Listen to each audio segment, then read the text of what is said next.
Porque a Polícia Federal desarticulou um plano do PCC que pretendia sequestrar e matar o senador Sérgio Moro e sua família. Foram cumpridos 24 mandados de busca e apreensão e 11 de prisão em Mato Grosso do Sul, Rondônia, São Paulo e no Paraná. Ao menos 9 já foram presos em São Paulo. 2 dos suspeitos continuam foragidos. Carros de luxo, motos, malotes com documentos e um cofre com dinheiro foram apreendidos. A PF revelou que os criminosos alugaram chácaras, casas e até um escritório perto de endereços de Sérgio Moro para monitorar o senador. Um dos esconderijos do PCC foi descoberto hoje. O vídeo mostra uma casa com paredes quebradas. Não há informações sobre a localização desse veículo. Sérgio Moro falou no plenário do Senado sobre os motivos dos planos do PCC. Não tenho, evidentemente, o detalhamento da investigação, mas o que me foi informado é que uma célula do PCC tinha esse planejamento de sequestrar a mim ou a minha família ou realizar esses ataques como uma forma de retaliação do trabalho que nós fizemos como juiz e principalmente como ministro da Justiça, quando nós somos duros contra o crime organizado, providenciamos o isolamento das lideranças do PCC em presídios federais e igualmente mudamos o regime para que nós não tivéssemos mais comunicações com o mundo externo que não fossem monitoradas. E fizemos isso para proteger a sociedade. Entre um dos integrantes do PCC transferidos de presídios federais está o líder da facção, Marcos Camacho, o Marcola. E aí, Silvio Navarro, a gente tem acompanhado esse assunto desde o início da manhã, algo bastante sério. Essa foi uma operação da Polícia Federal exitosa, de sucesso, de um plano que já, pelo visto, estava bastante avançado, né? Estava avançado, foi frustrado por ação da polícia, do Ministério Público. Parabéns à polícia e ao Ministério Público por impedir que algo pior tivesse acontecido. Agora, espero mesmo que o senador Sérgio Moro esteja correto e que as motivações para tentar articular um plano de morte, né, dele e de outras autoridades seja a reprimenda, a ação firme, a mão pesada contra esses líderes do PCC que estão presos, a maioria em RDD, regime diferenciado, que permite pouco tempo fora da cela, em isolamento total, em presídios de alta segurança, segurança máxima. Eles são transferidos com alguma periodicidade, justamente para tentar impedir a comunicação com o mundo externo, né, com os criminosos que estão na rua. Muitas vezes essa comunicação acontece por meio dos advogados da facção, os chamados gravatas. O PCC é uma multinacional hoje do crime, atua em várias direções, atua com roubo de carga, com aluguel de armamento, com roubo de bancos e com narcotráfico, evidentemente. Então, espero que seja isso, a mão pesada do juiz Sérgio Moro e de outras autoridades para impedir regalias, visitas íntimas prolongadas, redução, né, do tempo de reclusão em cela. Espero que seja só isso e que não exista nenhum tipo de motivação política por trás disso. Afinal de contas, ele foi o juiz da Lava Jato, ele foi o juiz que durante anos prendeu a maior gama possível de políticos, de empresários e que combateu como ninguém o crime de colarinho branco no Brasil, numa clara ação que atingiu ali o coração de muita gente e por isso hoje esse pessoal todo é movido por revanchismo. Estou tomando aqui alguns cuidados todos, porque evidentemente que é algo que está sendo usado politicamente e não por menos, afinal de contas, ontem o presidente Lula disse numa entrevista que desejava o mal, né, ao juiz Sérgio Moro. Ele usou palavrões aí que eu não vou repetir aqui. Então, estou tendo toda a cautela do mundo, mas evidentemente, um juiz alvo de uma tentativa de um plano de assassinato e esse juiz também é o inimigo número 1 do atual mandatário da República. Ponto. São 2 fatos. Estou apenas colocando eles aqui em debate. Paula, e em relação eu também queria citar aqui a figura do Ministério Público, do Lincoln Gaquia, com quem já conversei algumas vezes, entrevistas diversas.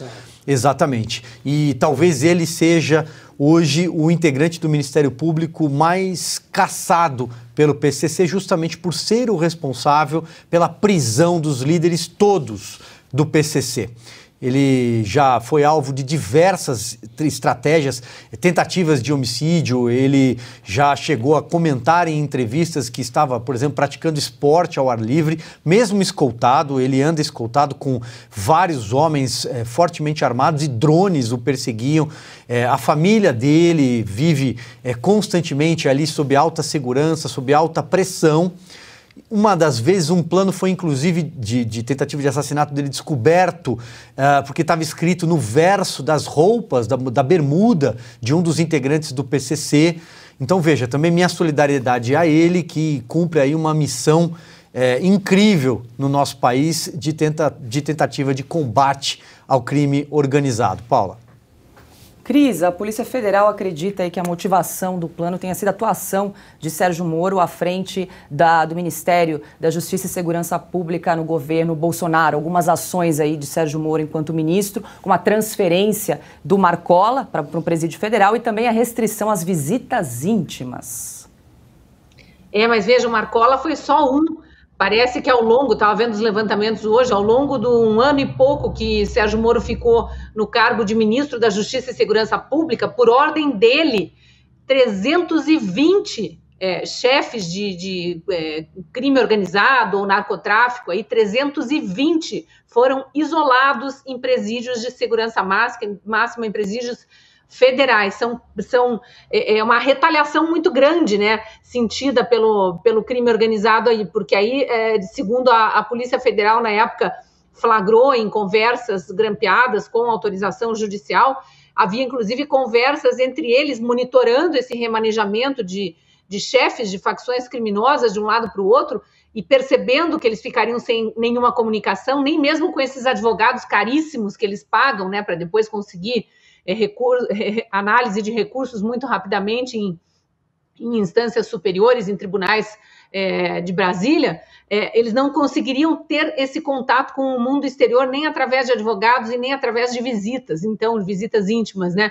Então, eles diziam nessas conversas que foram gravadas pela Polícia Federal que mesmo que eles fossem substituídos, eles estavam criticando, né, o plano de Moro na época, mesmo que eles fossem substituídos, demoraria muito tempo para que os substitutos conseguissem pegar o ritmo da coisa. Então, olha só o quanto abalou o crime organizado isolar os grandes chefes em presídios federais. Então, esse seria realmente um dos motivos para esse plano macabro aí de sequestrar algum parente do ex-ministro, ex-juiz, atual senador, ou até ele próprio, né? Ou algo até pior do que sequestro, segundo consta das informações dessa operação de hoje. Havia, inclusive, o plano de matar o senador Sérgio Moro. Então, é tudo muito grave, né? É gravíssimo. E o mais grave é quando a gente associa aquele vídeo também macabro, para usar um adjetivo que eu acho que cabe bem, do atual presidente da República na cadeira de presidente dentro do Palácio do Planalto, dando entrevista para um blog que já foi abastecido por empreiteiras amigas, né? A Lava Jato também revelou isso, com os jornalistas rindo ali da piadinha e o presidente dizendo que queria se vingar de Sérgio Moro. Então é tudo muito grave. Estão tentando botar panos quentes nessa coincidência, mas a gente não pode deixar de apontar essa terrível coincidência. No dia seguinte, em que o presidente da República revela ter essa sanha de vingança, o que, aliás, é uma quebra de decoro absurda, a polícia deflagra essa operação aí e revela para o Brasil o que os maiores bandidos do país estavam planejando. Ana, também quero te ouvir esse respeito, mas vou acrescentar mais uma informação, porque o senador Sérgio Moro falou hoje no plenário do Senado e apresentou um projeto de lei para aumentar a proteção de agentes públicos, advogados, testemunhas e peritos que investigam o crime organizado. Um projeto muito simples. Tive a oportunidade de mostrá-lo a Vossa Excelência anteriormente e discutir com outras autoridades da República, que prevê a criminalização de um planejamento para a prática de atentados contra autoridades.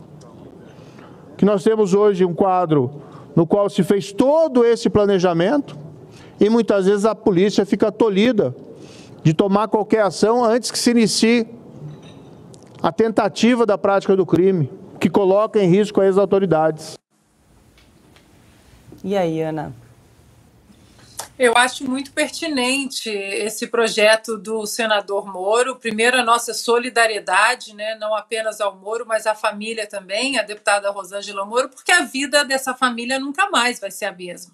E esse projeto do Moro é importante. Aqui nos Estados Unidos, recentemente, com essa farra dessa fronteira sul aberta, né, da administração Joe Biden, né, tanto criminoso entrando aí, criminosos dos cartéis mexicanos, e entrou aí também nessa leva terroristas que tinham um plano de matar o ex-presidente George W. Bush.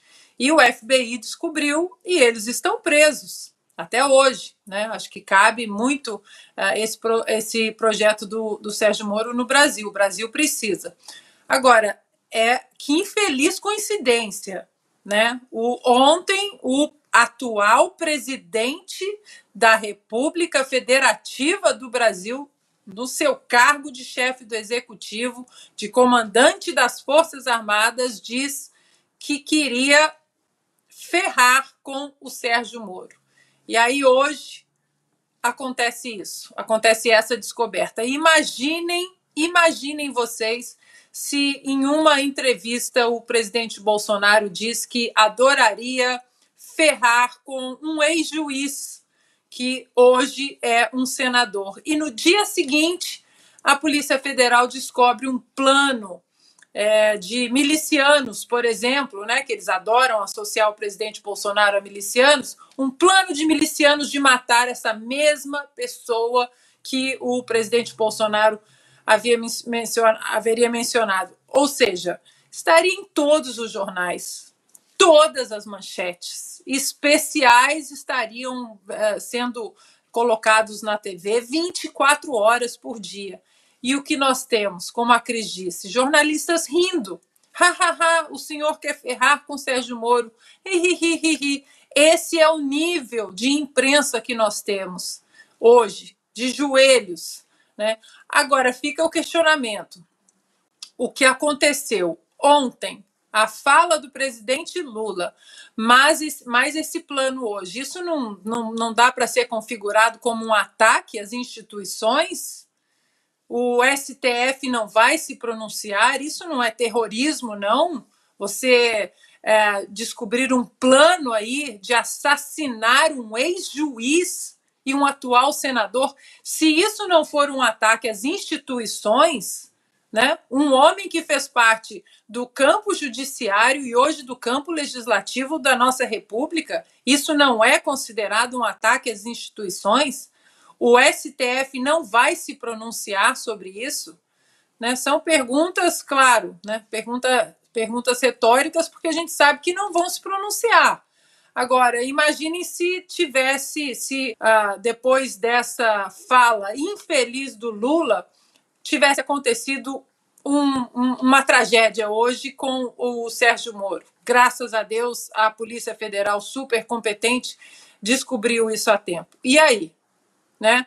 Para finalizar, Paula, muita gente quer empurrar essa descoberta de hoje para conta desse atual governo. Não, olha como a Polícia Federal do PT está protegendo o Sérgio Moro, até numa tentativa de um pouco de limpar o que o presidente Lula disse ontem.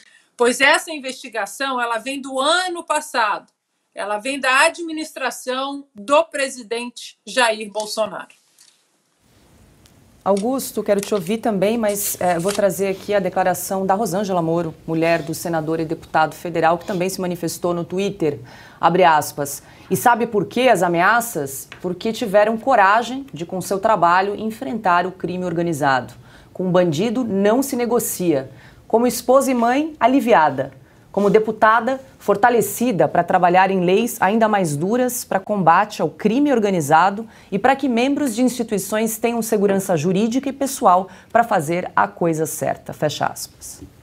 Nós temos repetido aqui exaustivamente que um dos grandes perigos que o Brasil corre é se transformar numa espécie de Colômbia do tempo dos anos 90, 80, 90, do século passado, quando 2 cartéis no narcotráfico de Medellín e de Cali, foi a época do Pablo Escobar, que foi eleito deputado, inclusive. Foi a época em que os cartéis fizeram o diabo na Colômbia e mostraram que dominavam o país. O PCC emite sucessivos sinais há muito tempo de que é uma facção, uma organização criminosa que figura entre as maiores do mundo, tem dimensões comparáveis à máfia dos bons tempos para os mafiosos e é vista como uma coisa pequena, desimportante pelas autoridades, sobretudo por este governo e pelos demais poderes. Legislativo, judiciário e executivo não prestam a devida atenção no crescimento perigosíssimo do PCC. O PCC, em 2003, portanto há 20 anos, ordenou a execução do juiz José Antônio Machado Dias, de Presidente Prudente. Ele foi assassinado e os responsáveis pelo assassinato, pela execução, foi morto na rua, por integrantes do PCC designados para tanto, e os autores do crime hoje eles recebem uma pensão vitalícia, paga ostensivamente pelo PCC. O primeiro governo que encarou o PCC de frente, que olhou para o problema, está sem desviar, né, para outro lado a vista, foi o governo Bolsonaro e, sobretudo, foi no período enquanto comandou o Ministério da Justiça e Segurança Pública. Foi o Moro que fez questão de acrescentar de completar o nome, porque o ministro da Justiça é da Segurança Pública também. Foi a primeira vez em que se começou a traçar a política nacional de segurança que o Brasil não tem e que o Lula, por motivos óbvios, não faz. Eu não comentei o tema anterior, agora é muito simples. O Lula está querendo deixar sob sigilo as visitas ao Palácio, porque até ele sabe que, o crime de formação de quadrilha ou bando é tipificado com muita simplicidade. Reunião de mais de 3 ou mais pessoas com o plano de cometer algum delito. Se você fizer uma reunião do Ministério, você pode prender aí de 4 em 4 o Ministério inteiro. Voltando ao que nos interessa agora. A lei de segurança, a política de segurança nacional não existe e o PCC faz o que quer. Controla as cadeias, fecha acordos com governos estaduais, depois de apavorar as populações das capitais e de outras cidades. Uma organização criminosa, e são todas parceiras, tem a rivalidade ali interna entre os criminosos, mas eles se juntam contra os homens de bem e poupam criminosos. Não por acaso é só gente honesta que entra na mira de pessoas assim, como é o caso do senador Sérgio Moro e do promotor Lincoln Gaquia. Esses têm a vida atrapalhada. Agora, o Lula soltou uma frase num momento infeliz para ser brando, que arque com as consequências. Imaginem o contrário. O que estaria dizendo a imprensa hoje, se o Bolsonaro diz, para usar uma palavra com F mais suave, o Bolsonaro diz num dia que quer ferrar com o Lula e no dia seguinte se descobre esse plano. Os oportunistas do PT já estão com essa conversa de que o plano foi executado pelo Lula, foi a ordem do Lula, imagina, do ministro Flávio Dino, para mostrar que protege adversários. Como foi lembrado aqui, essa operação é do ano passado. No ano passado tem nada a ver com o governo Lula. A Gleisi, como veremos, já fala, não, olha como o Lula é generoso. Quer dizer que ele sabia que o Sérgio Moro era alvo do PCC e mesmo assim diz que gostaria de ferrar o senador Sérgio Moro. Então é um político cretino, no mínimo. Se sabia dessa operação, não deveria dizer o que disse. Se o Lula sabia, não deveria dizer o que disse.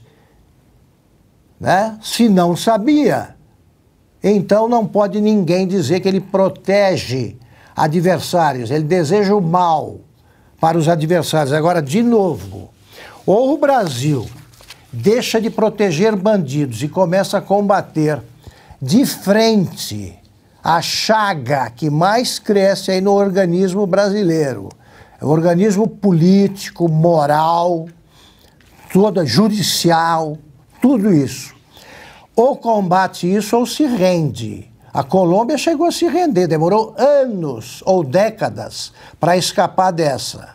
E a gente está olhando isso aí como se fosse, não, é um pequeno grupo. Não está na favela da Maré, por exemplo, lá é outro grupo, não é tão grande assim. Ministros visitam favelas, então não domina todos, etc, etc.